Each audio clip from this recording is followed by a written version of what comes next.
Bribka Irfan Setiawan, oknum anggota Satsamapta, Polresta Bandar Lampung yang terlibat kasus perampasan mobil akhirnya resmi dipecat dari Dinas Polri.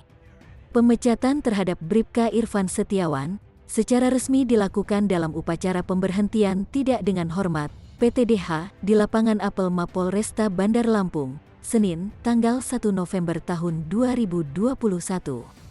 Bertindak sebagai inspektur upacara, Kapolda Lampung Irjen Pol Hendro Sugiatno menyampaikan siapapun pimpinannya tentu tidak menghendaki PTDH terhadap bawahannya.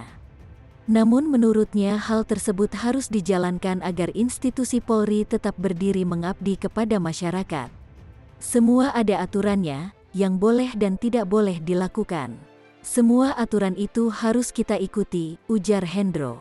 Oleh karena itu, Hendro berpesan kepada seluruh jajarannya harus menjalankan aturan dengan baik. Konsekuensinya, lanjut Hendro, apabila ada anggota yang tidak menjalani aturan yang telah disepakati maka wajib dikenakan sanksi. Ketika pelanggaran itu terjadi maka wajib diterapkan. Saya tidak akan ragu menghukum anggota yang memang bersalah, kata Hendro. Menurut Hendro, setiap pimpinan dalam unit terkecil mulai dari tingkat Polsek hingga Polres dan Polresta sudah memberikan pemahaman kepada seluruh anggota tentang mana yang boleh dan tidak boleh dilakukan oleh anggota Polri. Namun Hendro mengakui tetap saja ada oknum-oknum yang melakukan pelanggaran-pelanggaran.